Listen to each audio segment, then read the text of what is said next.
Hello, thank you and welcome to Women Leaders on Boards this evening.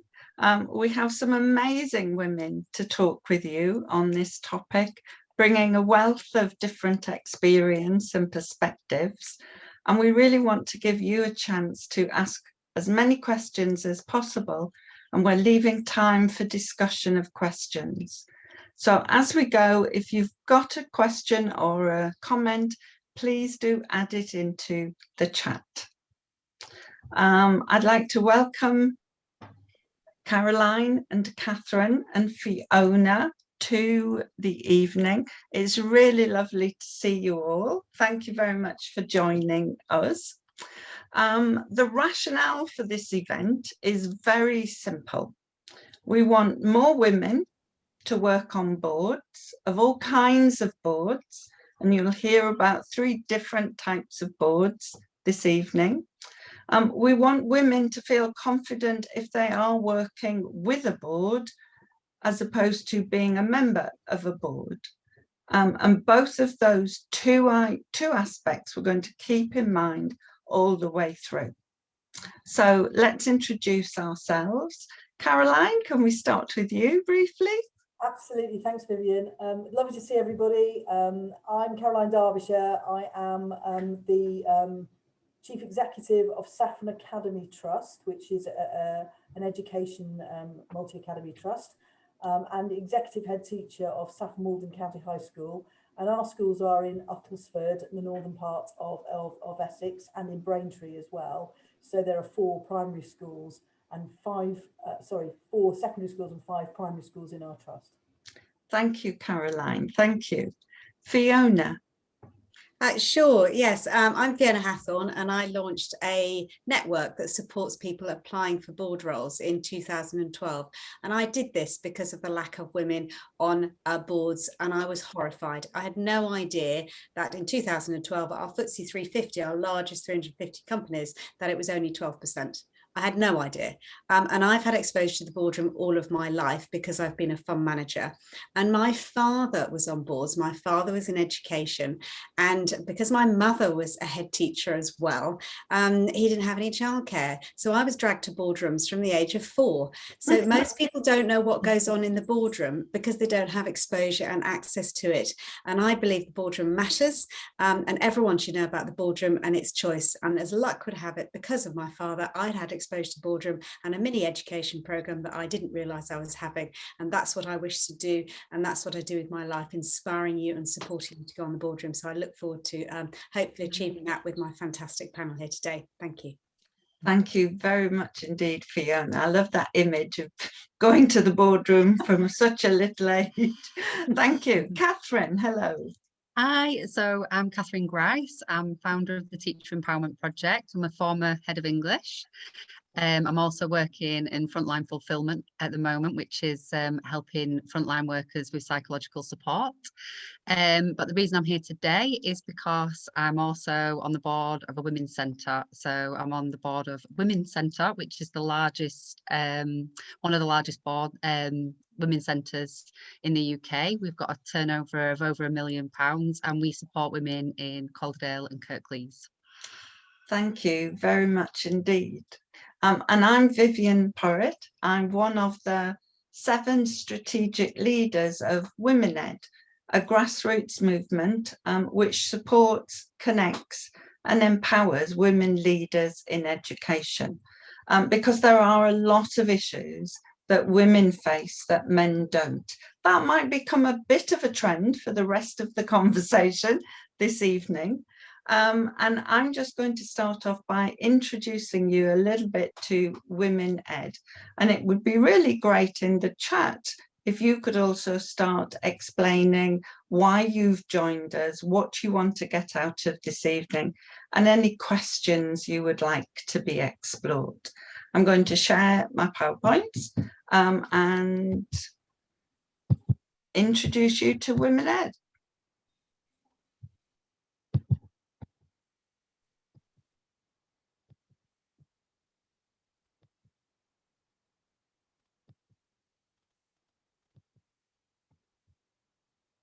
So this is our year of being braver in Women-Ed, and you'll see why in particular as I move through.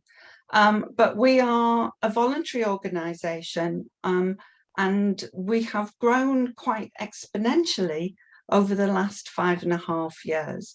And hopefully we can show you why that is, what it is that is the need that we're fulfilling. That's our mission. We want to empower women to have the choice to progress in leadership if they want to, because women's leadership journey in education often looks quite different to the trajectory of a man, which is straight up, whereas a woman is sometimes on the ladder, off the ladder, comes on at a different point. So we think a climbing wall is a better image for the leadership journey of women. And we want to empower you, if you choose to go into leadership, to be able to address the barriers that we face in women's leadership in education. And we're doing our level best to address those barriers. We're a values-driven organisation. Our 8 C's underpin everything that we do, our conversations, our blogs, the networks in which we engage, our writings, and it's really important that everything we are working to do is about challenging and making change. And of course, the change this afternoon we're looking at is how do we engage more women with boards? When I was researching this event, I found a staggering statement that in the English top 100 companies in the FTSE list, there are more Steves in that top 100 than women as CEOs of these companies. And in terms of education, 28% of the largest academy trusts are led by a woman in 2020. Only 28%, even though women dominate the workforce in education. Approximately 75% of the workforce are women. So there's a great deal to do within education to be able to support women to work with boards and be on boards. This evening also contributes to the 4 campaigns that Women-Ed focuses on so that we can address these barriers. We want to increase representation of women in leadership roles and diversity of women in leadership roles. And we count women leading boards or being a member of a trust board or being a member of a governing body as leaders in education. And we want to increase representation of that. And we want to advocate for flexible working practices to support women, particularly parents, who are able and want to continue in education with a family. And we think boards have got a really important role to play there, and not enough of those education trusts and boards are addressing that issue, as well as reducing the gender pay gap, which is absolutely shocking in education. I came into education because I thought it was an equitable, fair profession dedicated to social justice. Well, there isn't for women who are employed in education. There are very many barriers, but we want to be able to show how we can address these and how you can all get involved in these campaigns. We work through 30+ networks. We are just about to launch our 35th network, which is Manitoba in Canada. We're a global organisation. So we have networks from Canada through to the US, through to the UK, through Europe, through Asia, and over to Australia. And we even at the moment have a network on the Falkland Islands. So we're starting to hit that South America border. And again, all of our women in these networks are volunteers. We do it out on top of our day job, because we think it's really important. And our allies are important as well. Given that a disproportionate majority of men are in leadership roles, we need those men to be engaged with the same issues that women are exploring. And we have some super he for she's who are determined to support us in this challenge and change. And I'm just sharing quickly some examples of our impact. So we're nearing 40,000 followers on Twitter. We'll have a very big party when that happens, online, in person, both, whatever. We have over 150 network leaders. We've had over 8,500 events in the last 5.5 years. We have collaborations in the UK and globally, been shortlisted for the Outstanding Diversity Network. Our competitors were the Navy and the Department for Transport in the government. And we rocked up as this social media organisation, and it was quite a bizarre evening, but we were thrilled to have been shortlisted. And we've just recently been nominated for a Freddie in recognition of our diversity walk. We have lots of partnerships because, being volunteers, we need to collaborate to have the greatest impact. And our particular impact that we're very proud of is that we've published 2 books, and Caroline is one of the authors in our very first book, Advocating for Flexible Working. So those are our 2 books, and the Year of Being Braver is becoming more obvious because in December 2020, we published Being 10% Braver. So all the issues we address in 10% Braver, in Being 10% Braver, real women in education share their stories of why they had to be brave, what they did, how successful they were, and the advice they give to others. The book is about intersectionality and all of these issues that women face on top of their gender. It's a super read, both of them. We would commend those books to you if you want to know more about Women Ed. And we are all over social media and lots of links, lots of a website there, our email, etc. And after this event, we'll send you this slide through so you can use all the links here to be able to keep in touch with us. So a question for you this evening is, in our Year of Being Braver, how are you going to be 10% braver?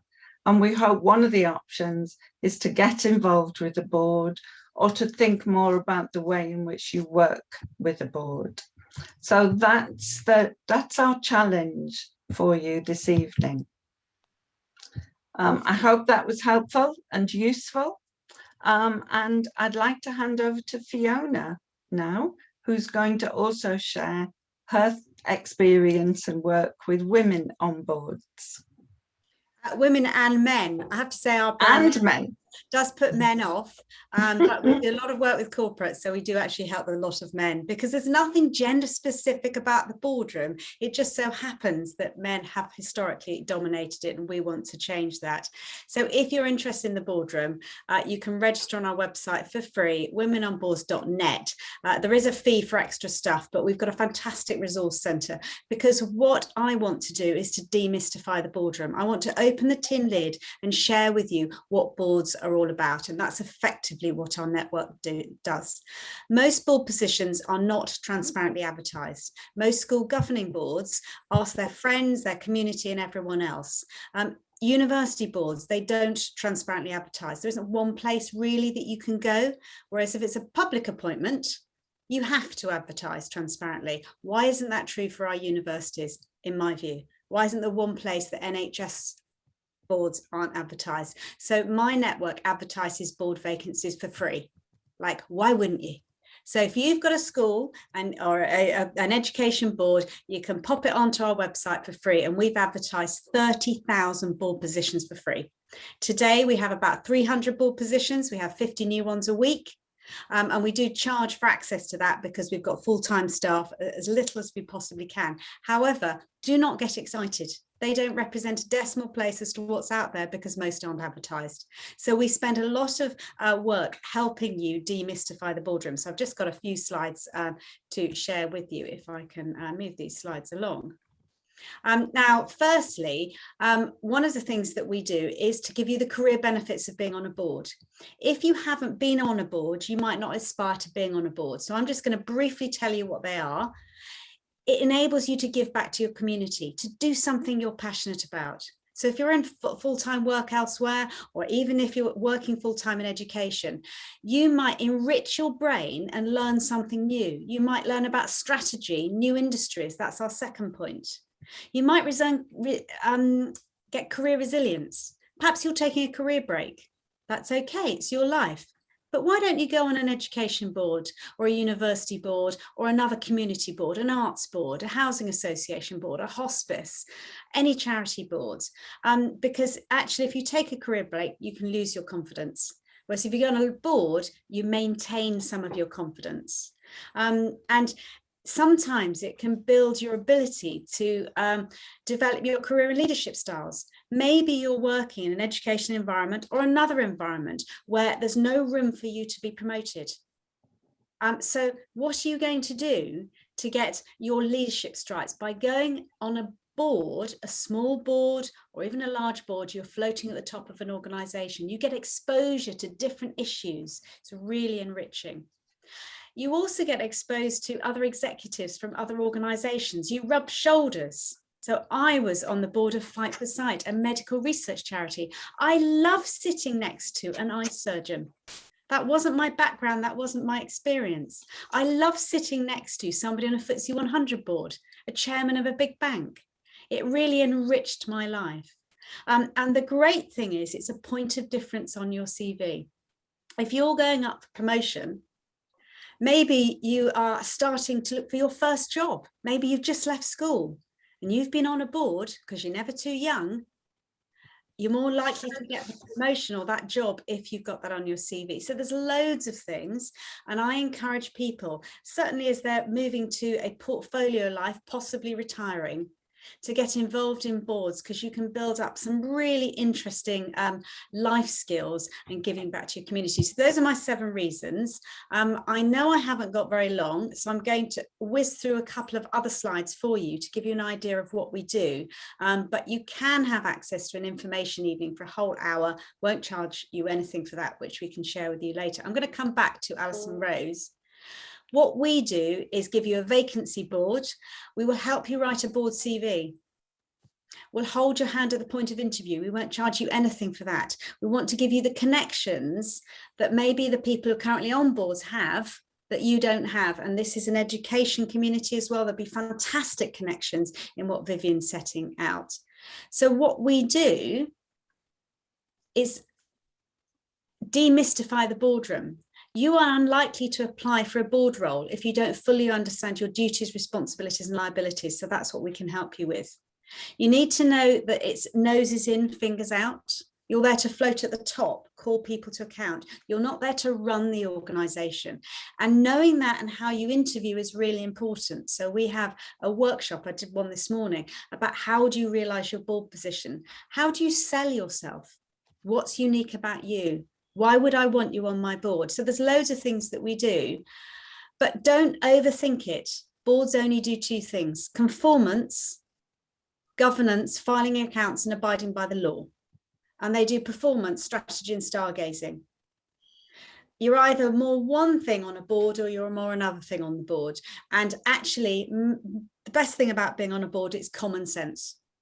I'd had exposure to the boardroom, so I wasn't scared of the boardroom. I told you that earlier. So that's where we can help you if you're interested, because we specialize in it. There's a hell of a lot involved if you sit in the boardroom. There's the Companies Act, there's reporting, there's a Bribery Act, there's health and safety, but you don't need to know everything. You just need to know what you do and have the right group of people around the table. And that's what we want to do, is demystify it. And I know I haven't got very long, so I'm just going to play Alison Rose's video, because Alison Rose I asked her, she's the chief exec of RBS, when she was last on a board. This is a 1-minute video. And her answer blew me away. So if I do nothing more today than inspire you to think about you're never too young, and it's choice. This is her choice. Those people who get to the top of our largest organizations have normally been on the board of something before the age of 28. Listen to her answer. Vivian, fingers up if you can hear this. I'm just about to play. I was a lifeguard when I was 15 when I came back to the UK, and I joined the board of the Lifeguard Trust that was down on the south coast of England. So that was the first one. When I went to university, I was on the debating society, I chaired the hockey club board, I worked for the local hospice and set up a charity fundraising for that. And then when I came out of university, I was a cox rowing on the river, competing competitively, and then I joined the board of the rowing club and got involved with that. And then I've joined different campaigns raising money for cancer research. I've joined a couple of school boards to help out at different points.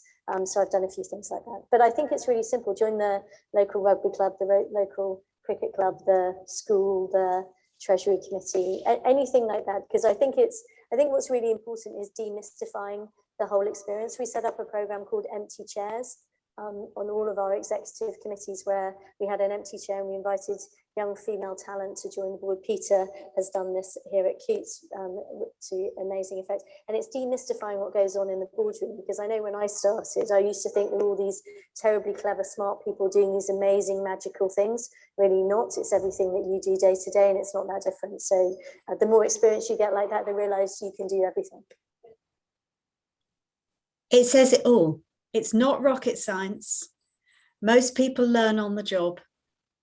You can contribute to the board. Let's get everyone knowing about the boardroom from a young age, because the boardroom matters. And if you want help and support, we'll connect further with Women in Education to give you a discount code, so you've got access to what we do as affordably as possible, and we'll hold your hand all of the way. And I'll be delighted to do so, because we need to make a difference. So that's, I think, enough from me. I don't want to take too much of your time. Loads more slides, but I think it's appropriate to move on and get a bit of a debate. Thank you. Thank you very much indeed, Fiona, much appreciated. And I loved that video. So I'm starting to feel inadequate now, because I wasn't a chair at 50, on a board at 15. But it shows it can be done. You're not allowed to do that. No, no, not allowed to use that kind of language in a Women Ed event. I think what I would say about that video is there's a very good reason why that woman is chief exec of NatWest. She's fundamentally different. She has a fantastic sense of self. And actually, if you listen to the full video about her career and her life story, very similar to my life story, she had access and she lived a different life, and she never believed that opportunities were stuck, which is why education is so fantastic. Super. Thank you, Fiona.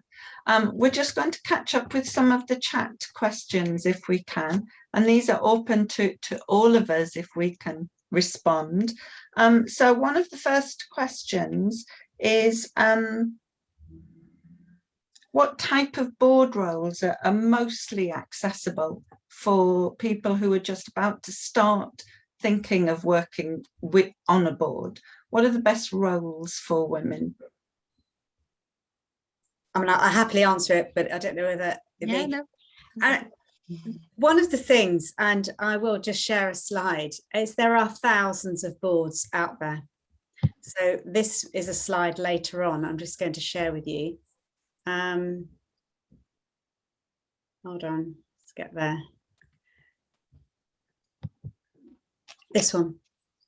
There are thousands and thousands and thousands of boards. There are charities, there are tiny charities, there are huge charities. There's your local theatre. There are prison boards. There are subsidiary boards. There's NHS boards. There's multiple advisory boards. There's public appointment boards. There's NDPB boards. There's so many boards. So actually leave this room or wherever you are, every building you see, think, what's the governance structure of that? Because that will have a board. So it is about just opening your eyes and being aware. The startup boards, there's so much out there, and it's just thinking about it and then applying for those boards. And, you know, we can help you with board CVs and other things, but there's just so much. So the Charities Commission, you can go on the Charities Commission, you can type in your postcode, you can type in an income size, because don't, you know, be careful being on a tiny charity, because you'll be returfing the village green yourself. Depends what you want. There's lots of stuff out there, and they will tell you all the charities in a 5-mile radius, and you can type in cycling and it'll tell you all the cycling charities. You just need to know that they're out there and ask everyone you meet, go and say, are you on a board? Really? What does that do? Really? And how did you get onto that board? Suck up information. Thank you, Fiona. Thank you. What about specific educational boards? What are the most accessible roles there, Catherine or Caroline? I imagine Caroline will know this one better than me. I think that you know, in our trust we've got a number of different boards, local governing body boards, and I think one of the things that local governing bodies try to balance is the kinds of people they have on their boards, the mixtures of you know, parents and staff governors, but also, you know, we want people who've got skill sets that can contribute and challenge. And you know, that mixture of the support and challenge and offering something different, and quite often it's the same sorts of people that put themselves forward for these things. And it would be brilliant if boards were just a bit more diverse. And I noticed there was some comment about that in the chat. It is actually quite hard to make boards diverse. It's one of the things I've set myself as a challenge, to try to make our trust board more diverse. You know, in the next year or two.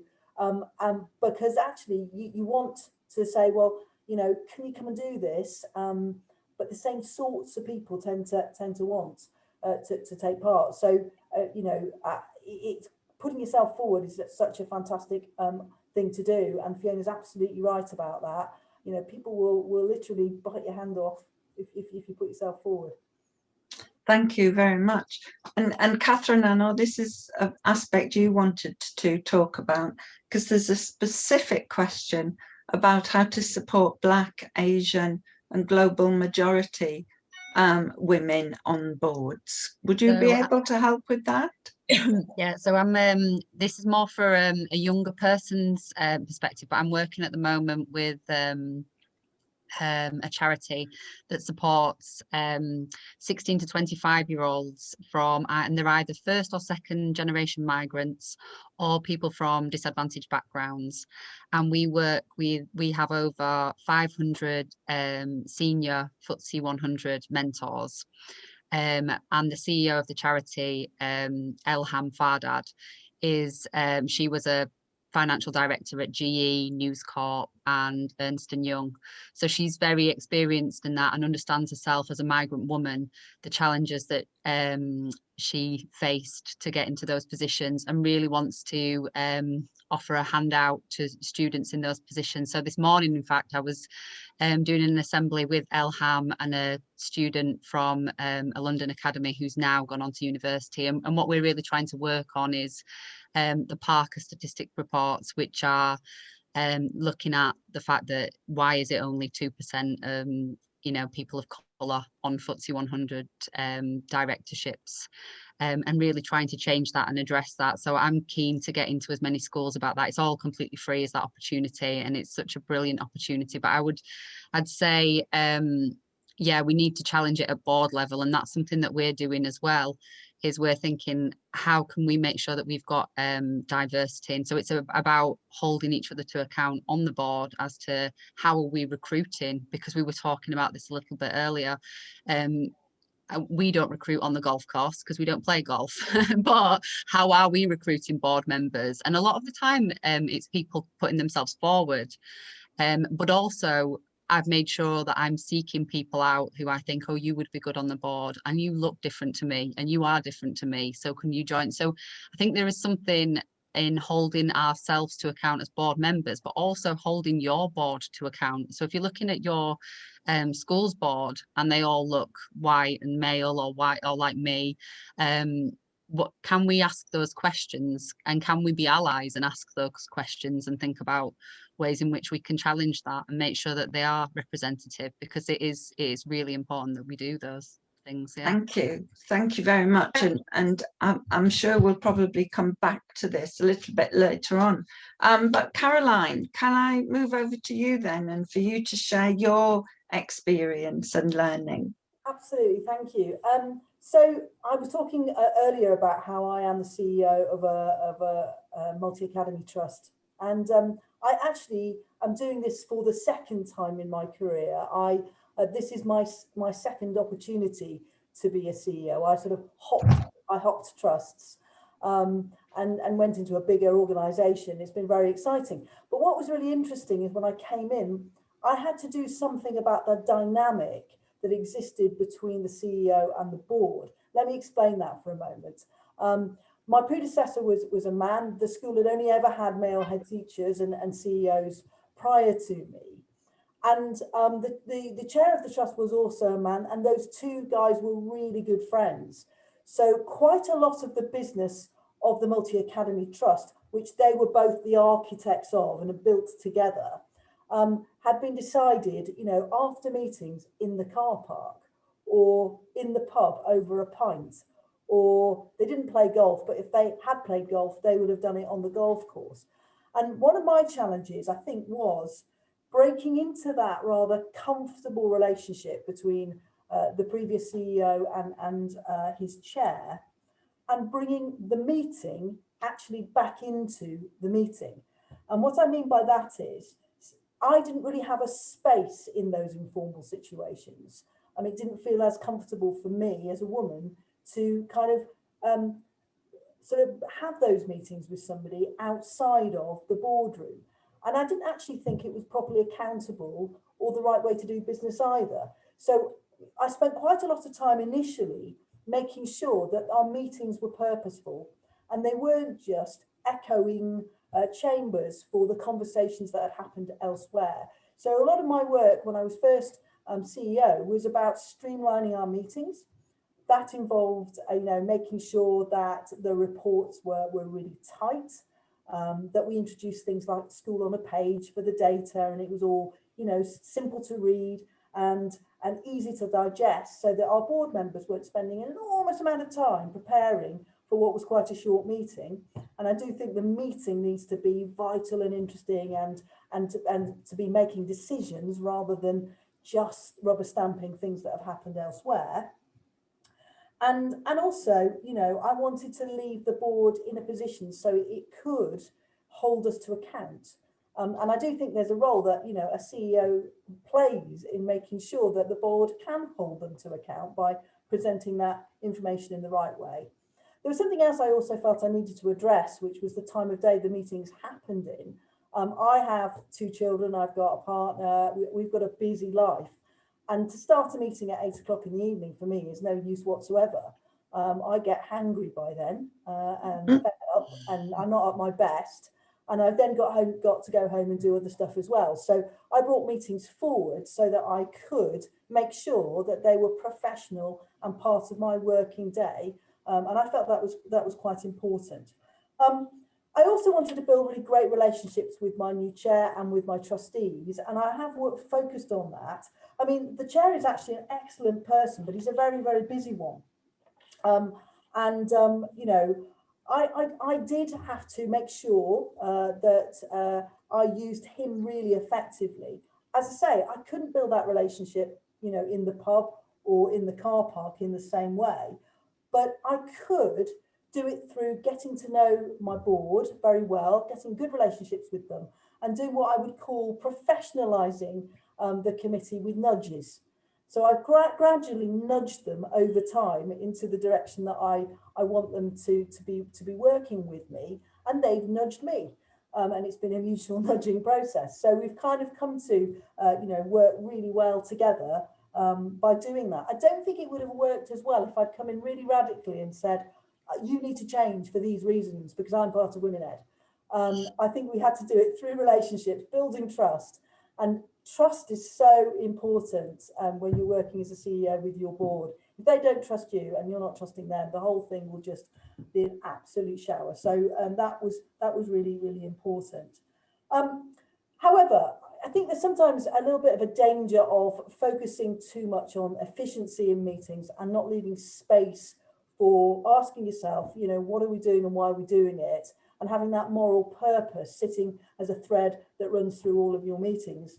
And I do think we've focused on all of that. And I have, you know, brought us back to our focus very often in our meetings, focusing on, you know, that our mission is that all of our children in our trust go to a great school, and that we are very conscious of that in all the decisions that we make, so that we stop being parochial, we are more open, we are less selfish, and we focus on actually what's really, really important. I've also had to manage risk. And, you know, I think probably my chair of trust had a slightly different attitude to risk than I did, because, you know, it's something that's accounted for quite well, I think, in the women's ed books, that, you know, women tend to want to do things really well, rather than take on loads and loads of stuff and then wonder how the hell they're going to do it. They want to know that, you know, if they're like me, they want to know they can do it before they do it. So managing that risk and making it, you know, proportionate and doable, so that we build the capacity to take on the work that we're taking on, has been part of, again, slightly reshaping the way that the board does its business and thinks, so that it's being slightly more, I suppose, thoughtful about its risk taking and a bit more strategic, and also encouraging me to take risks where I'm being a bit risk averse, but without pushing me into situations where I'm out of my depth. So I think that's been quite an interesting part of our relationship, and moving on. So I have been talking a little bit earlier about how I want to see the board become more diverse. That is one of my targets. And I think that we do need to address some of those questions on boards. You know, we are now, as a board, you know, I've put in place the things that I really want to put in place. And I think we are working from a position 6 years down the line of greater stability. So I think it's now a really good time to consider those issues and to shake things up a little bit more. And a bit to be, you know, I think 10% braver about what it is and who it is that we represent. That's super, Caroline. Thank you very much. I personally have had an experience of being a chair of governors in London, just behind Euston, and it was absolutely wonderful that our community was so diverse, and as long as the community trusted us as a school, then we could have a diverse governing body. And it made such a difference in terms of perspective and experience and diverse thinking. So I would absolutely endorse that. And in my new governance role as a non-executive director of Captiva Learning, I was brought in so that they had a second woman on the board. And that was the first diversity level. They brought me in for my skills as well, which are many, of course, but they did want to represent diversity. So I'm now working with them on how can they attract more diverse non-exec directors. So we're doing the classic writing a phrase in the job spec, as it were, that we welcome diverse perspectives, and actually saying that diverse perspectives are as important as diverse skills, which I think is pushing the agenda forward more than just the skills agenda. But we're also saying that we welcome applications from. And I think we've just got to be much more conscious, haven't we? And I know, Catherine, as you've said, that's so important to you. So thank you, Caroline, and over to you, Catherine. Thank you. So yeah, from my experience, I would say that I was the least likely, when I became a member of a board, I was probably what I would describe as the least likely person to be putting themselves forward to be on a board. So I was having a career break. I'd just had my first son. I'd resigned from being a head of faculty at a large secondary school in Bradford, and I'd suffered from postnatal depression. So I was really quite low. I hadn't got a job. I didn't really know what I was doing. My best friend actually said, oh, she worked for Thomson Reuters, and she said, oh, the local women's centre have been in to talk about how they're interested in getting different board members. I think you should put yourself forward. And I was pregnant, and I thought, no, this isn't going to be good. And she said, what's the worst that can happen? So I did. I put myself forward, and it's been absolutely brilliant for me. I can't stress enough how much I'd encourage people to go and put themselves forward and do that. And I'm in a unique perspective that all our board members are female because we're a women's centre, and that is brilliant in itself. It brings a lot of it's just the most brilliant environment I've ever worked in, I'm not going to lie. But it's so supportive, it's so different. I can't tell you, it's fantastic. But from not having a job and being in that situation of thinking, am I going to return to teaching? What am I going to do? What I was able to explore were things like housing, particularly with a focus on domestic violence, but also legal aid, again with a focus on women, policing, local government, working with central government, working in HR, working in finance, working in strategic development, communications and fundraising, and working in contracts and compliance. So in terms of if you're thinking, oh, what should I do next for a career, being on a board is brilliant because you can throw yourself into that. I sat on every single one of those subcommittees. I've spoken at local council events. I've been in part in national women's work, and it's just the most inspiring thing. And what I would say is that it really does help you. That's where the change happens, and it really does help you think about how you can be involved in that change, and inspires you to be involved in more change. So one of the things that we do in our local women's centre is we work with a national group, and one of the things that is frustrating, I won't talk too much about this, but one of the things frustrating is being on the hamster wheel of fundraising from a charity board perspective. But what we try to do is think of ways around that. How can we get off that hamster wheel of bid funding? And what's been brilliant for us to see is the women's centres come together and think creatively. So now we're all going into housing, we're going into legal aid, we're making our own money, we've got our own. So a women's centre in Hull have now got 150 houses, a local housing authority of their own. We're making our own money. We've got investors coming to us. So it's just the most inspiring, brilliant thing I would ever say. So I would absolutely encourage you to, and from there, what I will say to finish is it's inspired me to set up my own companies. So I'm now the founder of 2 companies, and I'm a co-owner of a 3rd one.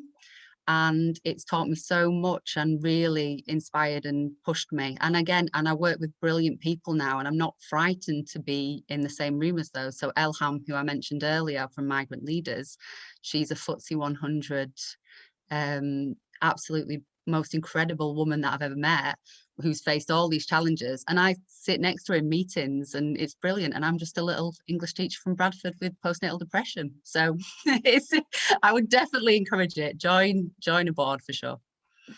Thank you so much, Catherine. And you are already inspiring people, because we've had an offer for our very, very next event about boards, which suggests people want a second event, but we have Vashia who wants to contribute to that event. Yes. So Vashia is being brilliant. 10% braver in our year of being braver. That's absolutely fabulous. Thank you. We're going to move straight into a broader discussion now then, because we're all wildly going over our time, but the conversation is super. I really wanted us to start finishing off and wrapping up about 2 things. First of all, the most difficult aspects of working on or with a board, and we'll have to be quite precise and succinct in our responses. Fiona, what's the most difficult aspect for you of working on a board? I've sat on many boards, but I really enjoy being on startup boards, and I have a danger of getting sucked in. And I recently sat on a board where I was a non-exec director. It was PE backed, and they just wanted me to be the chief exec, and I couldn't, and yet I couldn't not. So actually I had to step out of that and move on to the advisory board. I said, I'll help you recruit a chief exec. So it's knowing you can get sucked in. And to me, that's the hardest thing. I can give you lots of horror stories, lots of things, but being on a board, it's about doing the right thing and leaving an organization in better shape than you found it. And it's not always easy, as both of these other women and yourself will know. But that would be my comment. Difficult not to get sucked in. Thank you very much. Caroline, what's the most difficult aspect then? I think for me, the most difficult aspect is that we have some amazing trustees who ask really difficult questions, and I always hope I'm up to them. And I think that's challenging. And when I'm on a board, and I'm a member of 3 other boards as well, you know, I ask those questions as well. And I forget what it's like to be on the receiving end. But I think that is part of the role, obviously, is to challenge. You know, the better the board, the better the level of challenge. So that's always quite difficult. Thank you. Catherine? For me, because I'm a charity board, I would say funding, the bid funding is the most challenging aspect of that. Also getting people to care about women's issues and not centre the discussion around men's issues, which we come up with time and time again in local government and in central government. The tampon tax going to not going to women effectively, but yeah, that's a whole other story. So I'd say, yeah, funding is one of the most frustrating aspects of my role. Women Ed is just about to apply to be a charity, so I'm going to have to pick your brains definitely, Catherine, and how we work that through. Thank you. I think my most difficult issue is related to Fiona's, because certainly when I was a chair of governors, I was there because they wanted somebody with an educational background, but it was so hard not to say, oh, I know how to do this. The solution is, what about this? So hard. Sometimes the head teacher had to kick me under the table because I was like getting excited about what we could do, instead of asking, which is always my question, what impact are you expecting from this? How will we know? So yeah, that was difficult for me. What about the most satisfying aspects then? Fiona? I probably want to sort of say, offer to send around to you an article about turning off the spotlight on the people you know and turning on the floodlights to everyone out there, because that's satisfying to me, of creating the opportunity. And people don't advertise board roles because they're petrified of people they don't know. So if you want to get ethnic minorities on boards, intersectionality of any sort, you have to reach outside your comfort zone, and you have to be consciously inclusive. And that's tough and it's hard. And when you're challenging a board, I love what Catherine said about nudging. You can't force people to change. You have to nudge them slowly and being consciously inclusive. So for me, the most satisfying thing is sitting next to somebody I don't know and being in awe of what they say. Somebody from a different background, different perspective, but you have to be brave and you have to be a good chair. And the rest of the board has to want to work with you, and that's tough. And that's where we come in to try and support. Super, thank you. Caroline? For me, working with boards, you know, the most satisfying experience I've ever had was when one of the schools that was in a category that we were working with got out of that category and got a good. And we knew that we had contributed to that, and we felt so proud of the work we've done. And I think it was that feeling of making a difference that we you know, this group of volunteers had given their time and they had made a difference to the children at that school, and that has lasted because the school can now recruit teachers. It can now do all the things it wanted to do when it wasn't in a position to do it previously, and it's made a massive difference to them. Oh, that's wonderful. That's wonderful. Thank you. Catherine? I'd say social impact, really, having a longer term social impact. So the fact that women from Calderdale and Kirklees now can be victims of domestic violence and not have to struggle for bedsit. You know, we can house them, and we're going further down that line, being 10% braver as a board and taking steps to buy more houses and get into that, so that people, and being inspired by what's happened in Hull and around the country with the legal aid and with their housing, yeah, seeing that longer term societal impact and pushing back where it's needed with the, you know, policymakers and decision makers. It is really satisfying when your voice is heard and you do feel like you're making a difference. Thank you. Making a difference is coming out from all of us there, isn't it? My most satisfying things, I'm going to offer two. My very first most satisfying experience as a chair of governors was coming out of a meeting without a list of jobs to do, because it was the head teacher that was doing all the jobs or getting them done, and I could remove myself from that and not have to have a great long list. I actually loved that. Is that terrible of me? But I really loved that. After having been a head teacher and as director for school partnerships at the Institute, I really loved that.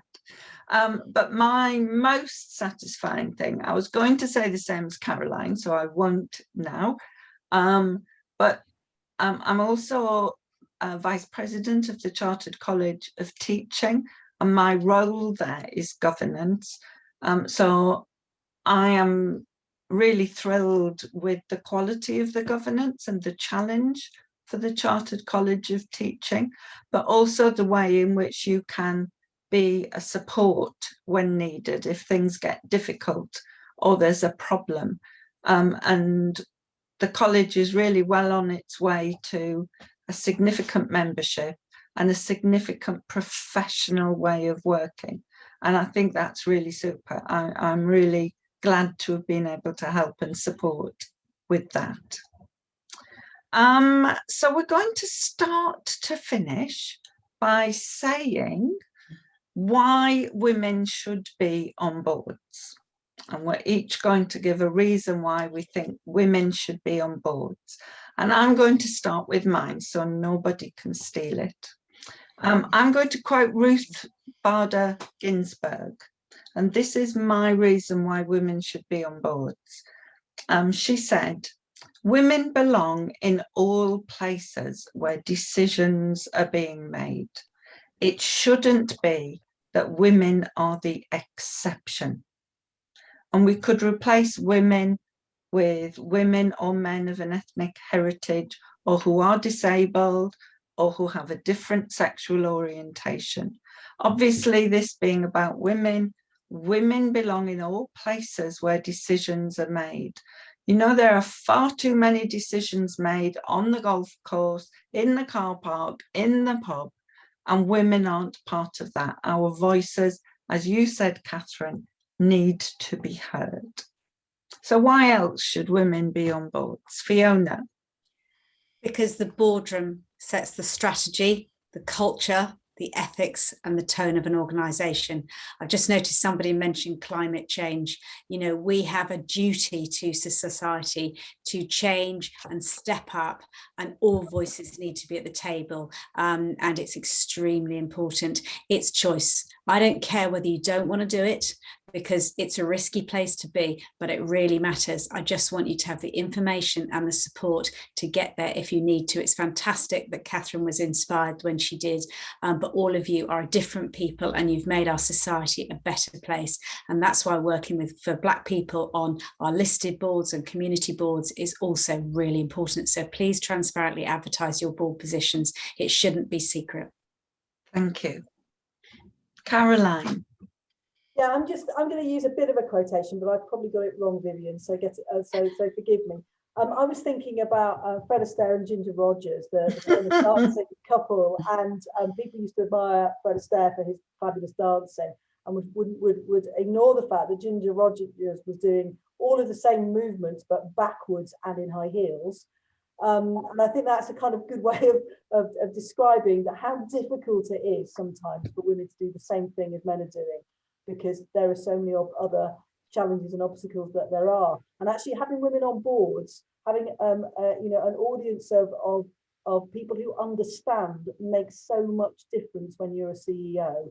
And if you're looking at a board of male faces who don't have sometimes the same things they've got to juggle and challenges that you face, they sometimes don't give you those opportunities that you need. They sometimes don't organise things in ways that make it possible for you to be successful. And I think that's why it's so important to me. Thank you very much indeed. And Catherine? I would say why shouldn't we be on boards? You know, that's what I would ask. Why shouldn't we? Because everybody's got those unique skills, no matter who you are. And yeah, it's about time we shook it up a little bit and made sure it wasn't such a male dominated environment. I totally agree with what Caroline said. My mum always says, if you want something doing, ask a busy mum or ask a busy woman, because they'll do it 10 times quicker than more effectively. And I really liked what Alison Rose said in that video that Fiona shared, that it isn't magical, it's not mythical what we do, it's day-to-day work that you already do. And as a teacher, what I would say is your skills are so transferable. I remember thinking I was just a teacher, but actually the creativity that you need in the boardroom is exactly the sort of creativity that we pull out of our sleeves every single day. And it is day-to-day work, it's common sense. And if you've ever been in a department meeting, you're in a really similar environment to a boardroom. And I'd say, why wouldn't we? Why shouldn't we be on board? So yeah, absolutely, really to do it. Absolutely. Why shouldn't we? We really hope this short hour helps women to think about the opportunities for boards and how it can help you, as well as how you can help others. The opportunities that Fiona shared earlier are vast, from a small group to a large group, but the learning that we're all describing, and I'm hearing that we can take for boards for ourselves in our own career, is wonderful. And there was a super point earlier on, wasn't there, about if you're stuck in your own career, joining a board can be a way of kick-starting that as well. So there's another reason to add to that. Thank you very much, everybody, for joining us. And thank you to Caroline and Catherine and Fiona for joining Women Ed this evening. We will share the video of this, and we'll share the chat with everybody, and we'll connect up, pull together some of those resources to share. And, you know, we'll think about a second event around women on boards, and maybe on Twitter you can let us know if there's anything quite specific about that. So you can contact us on Twitter at WomenEd. Women on Boards on Twitter is at Women on Boards, and we look forward to you joining another Women Ed event. I think I'm on again tomorrow night, so it's a busy week for me. Thanks very much, everybody. Wonderful contributions from Caroline, Catherine and Fiona. Really appreciated. And have a good evening, everybody. Bye. Thank you. Thanks very much. Bye-bye. Bye-bye. Nice to meet you.